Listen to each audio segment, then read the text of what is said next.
अगला सैम हिंदी कक्षा में आप सबका स्वागत है।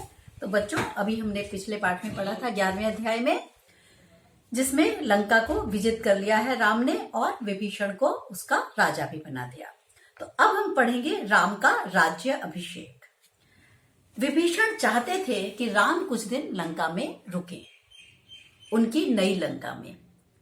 उन्होंने अपनी इच्छा राम को बताई और उसका कारण भी बताया। कहा, मैं चाहता हूं कुछ दिन आप विश्राम भी कर लें, इतने दिनों तक आपने युद्ध लड़ा है तो आपकी थकान भी उतर जाएगी। और दूसरी बात, मेरा इसमें स्वार्थ भी है, क्योंकि मैं चाहता हूं कि आपके सानिध्य में, आपके संपर्क में रहने का मुझे अवसर मिले और आपको मैं यह नगरी दिखाऊं भी। राम ने लंका नगरी में कदम नहीं रखा था। सीता से मिलने हनुमान गए 2 बार, लेकिन राम उस नगरी से दूर ही रहे। बोले, यह संभव नहीं है मित्र, वनवास के 14 वर्ष पूरे हो गए हैं और मैं तत्काल अयोध्या लौटना चाहता हूं। भरत मेरी प्रतीक्षा कर रहे होंगे और यदि मेरे पहुंचने में जरा भी विलंब हुआ, देरी हुई, तो वे अपने प्राण त्याग देंगे। उन्होंने प्रतिज्ञा की है और मैं उनकी प्रतिज्ञा से बंधा हुआ हूं। तो अगर ये आपसे प्रश्न पूछा जाता है कि राम ने उनकी विभीषण के ये कहने पर इनकार क्यों कर दिया कि वे नहीं रुकेंगे, उनको अयोध्या लौटने की जल्दी क्यों थी, तो आपको पता होना चाहिए कि इसलिए थी अयोध्या लौटने की जल्दी कि भरत ने प्रतिज्ञा कर रखी थी, यदि राम 14 वर्षों के बाद भी वापस नहीं लौटे तो वे आत्महत्या कर लेंगे। तो इसलिए राम को जल्दी थी अयोध्या वापस आने की। विभीषण राम से अलग नहीं होना चाहते थे। उनका अनुरोध राम ने अस्वीकार कर दिया, पर वे निराश नहीं थे। इस बार उन्होंने नया प्रस्ताव रखा। उन्होंने कहा, मेरी इच्छा है कि मैं आपके राज्याभिषेक पे चलूं, तो मेरे को अपने साथ ले जाने की अनुमति दे दीजिए। राम ने उनका आग्रह मान लिया और उनकी यात्रा की, आप मेरे लिए यात्रा की व्यवस्था कर दें। राम ने विभीषण की विनती मान ली। सुग्रीव और हनुमान आगे आए। राम ने उन्हें भी अयोध्या के लिए आमंत्रित किया। विभीषण का पुष्पक विमान उन्हें ले जाने के लिए तैयार था। प्लीज अंडरलाइन कर लीजिए, ये पूछा जाएगा आपसे कि कैसे वो लोग पहुंचे। पुष्पक विमान में बैठकर वे सब अयोध्या की ओर चल दिए। विमान की उड़ान भरने तक वानर सेना वहीं रही। विमान जाने के बाद वे कूदते फांदते किष्किंधा वापस चले गए। विभीषण ने उन्हें अपने कोषागार से रत्नाभूषण दिए थे, उनकी वर्षा की थी उसी विमान से। वानरों को बहुत मनोरंजन भी मिला, उन्होंने खूब सारा सोना लूटा और आगे चल दिए। विमान जब लंका से आगे चला तो उसने उत्तर दिशा पकड़ी और वो अयोध्या नगरी थी। राम सीता के साथ बैठे थे और मार्ग में पड़ने वाले प्रमुख स्थान बता रहे थे।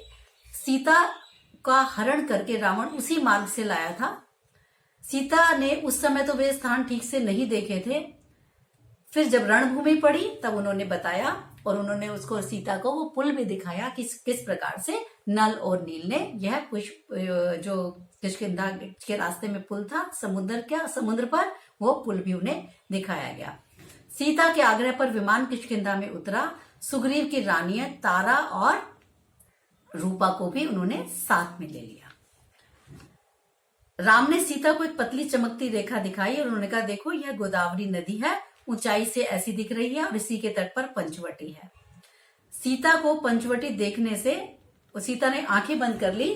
उनको पंचवटी देखने से डर लग रहा था, भय हो रहा था कि किस प्रकार से उनका जो पूरा वर्ष कितना बुरा व्यतीत हुआ था और रावण उन्हें किस प्रकार से उठा कर ले गया था।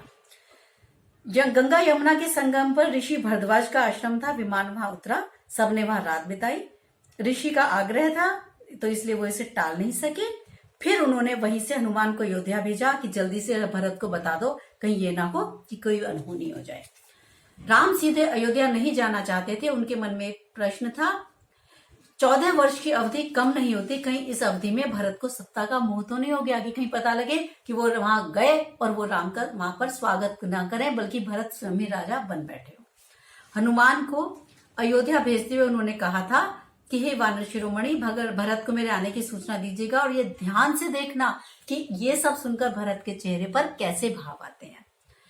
अगर उन्हें प्रसन्नता नहीं हुई तो मैं अयोध्या नहीं जाऊंगा। भरत ही सारा राजकाज संभाले, वे मेरे भाई हैं। हनुमान वायु वेग से गए। मार्ग में उन्हें निषाद राज भी मिले। उनसे उन्होंने अयोध्या का हाल जाना। फिर नंदीग्राम पहुंचे। उन्होंने भरत से कहा, श्री राम की अवधि पूर्ण हो चुकी है, वे लौट रहे हैं, मैं उन्हीं की आज्ञा से आपके पास आया हूं। भरत की प्रसन्नता का ठिकाना नहीं था। उनकी आंखों में आंसू थे। वे बार बार हनुमान को धन्यवाद दे रहे थे कि हनुमान ने उन्हें कितना शुभ समाचार पहुंचाया है। अब ये समाचार हनुमान ने राम को वापस आकर दे दिया। अगली सुबह श्रृंगवीरपुर से होते हुए राम का विमान सरयू नदी के तट पर पहुंच गया। दूर अयोध्या नगर के भवनों के शिखर दिखाई देने लगे। सबने अयोध्या को प्रणाम किया। उधर भरत से सूचना पाकर अयोध्या में उत्सव की तैयारियां होने लगी। नगर को बहुत भव्य तरीके से सजाया गया था और जो कौशल्या माता थी वो सबसे आगे थी। महल में तीनों रानियां निकलकर नंदीग्राम के लिए चल दी। उन्हें पता था कि राम सबसे पहले भरत से ही मिलेंगे। राम का विमान नंदीग्राम उतरा। वहां भव्य स्वागत हुआ उनका। राम के जय घोष से सारा आकाश गूंजने लगा। आश्रम के भीतर भरत गए और राम की खड़ाऊ उठा लाए, जिसे सिंहासन पर रखकर उन्होंने 14 वर्षों तक राजकाज चलाया था। उन्होंने झुककर वे खड़ाऊ राम को पहनाई। मिलन का दृश्य अद्भुत था। सबके चेहरे पर बड़ी प्रसन्नता थी और आंखों में खुशी के आंसू थे। राम लक्ष्मण ने नंदीग्राम में तपस्वी बाना उतार दिया। दोनों को राजसी वस्त्र पहनाए गए। अब सारा समूह जयकार करता हुआ अयोध्या की ओर चला। शोभा यात्रा की छटा देखने योग्य थी। नंदीग्राम चलने से पूर्व राम ने पुष्पक विमान को कुबेर के पास वापस भेज दिया। वह विमान कुबेर का ही था, जिसे रावण ने उनसे जबरदस्ती छीन लिया था। तो ये ध्यान रखना, किसका विमान था? पुष्पक विमान कुबेर का। रावण के पास कैसे आया? रावण ने उनसे जबरदस्ती छीन लिया था। अब सारी नगरी राम के दर्शन के लिए आह्लादित थी। राम ने सारे मुनिगण बेहद प्रसन्न थे। राम ने उनकी शिक्षाओं का मान रखा था। भरत ने अयोध्या का राज्य राम को नंदीग्राम में ही लौटा दिया था। राजमहल पहुंचे तो मुनि वशिष्ठ ने कहा, कल सुबह राम का राज्याभिषेक होगा। इसकी तैयारी शत्रुघ्न ने पहले ही कर दी थी। पूरा नगर सजाया गया, दीपों से जगमगा रहा था। अगले दिन मुनि वशिष्ठ ने राम का राज तिलक किया। राम और सीता सोने से रतन जटित सिंहासन पर बैठे। लक्ष्मण, भरत और शत्रुघ्न उनके पास पड़े थे। हनुमान नीचे बैठ गए। माताओं ने आरती उतारी। मंगलाचार हुआ। सीता को राम ने एक बहुमूल्य हार दिया। प्रजाजनों को बहुत से उपहार दिए गए। सीता ने अपने गले का हार उतारा। वे दुविधा में थी, किसे दी? दुविधा राम ने दूर कर दी। बोली, जिस पे सबसे ज्यादा प्रसन्न हो उन्हें दे दो। सीता ने वह हार हनुमान को भेंट कर दिया, उनके भक्ति और पराक्रम के लिए।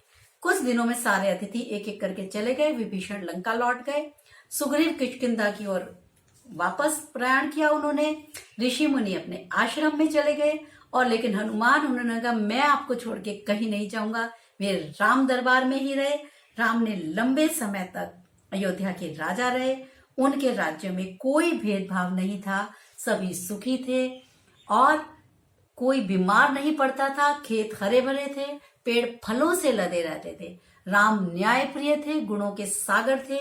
उनका राज्य राम राज्य था, जिसको हम आज तक भी बड़े आदर से याद करते हैं। तो ये थी हमारी बाल राम कथा, जिसका कि समापन हमारे राम के राज्याभिषेक के साथ हुआ। आपके लिए जो महत्वपूर्ण प्रश्न है मैं आपको फिर दोहराना चाहूंगी कि विभीषण क्या चाहते थे? विभीषण चाहते थे कि राम कुछ दिन कहाँ रुक जाए? राम कुछ दिन लंका में ही रुक जाए।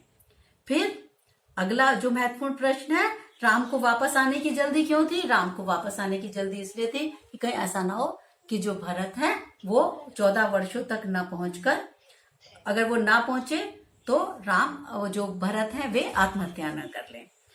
इस प्रकार से अच्छा, पुष्पक विमान, उसकी जानकारी मैंने आपको पूरी दे ही दी है कि पुष्पक विमान कुबेर का था और अयोध्या पहुंचकर राम ने वो वापस कुबेर को पहुंचा दिया था, क्योंकि रावण ने उनसे वो जबरदस्ती छीन लिया था। तो राम राज्य, जिसकी बात हम आज भी बड़े आदर से किया करते हैं।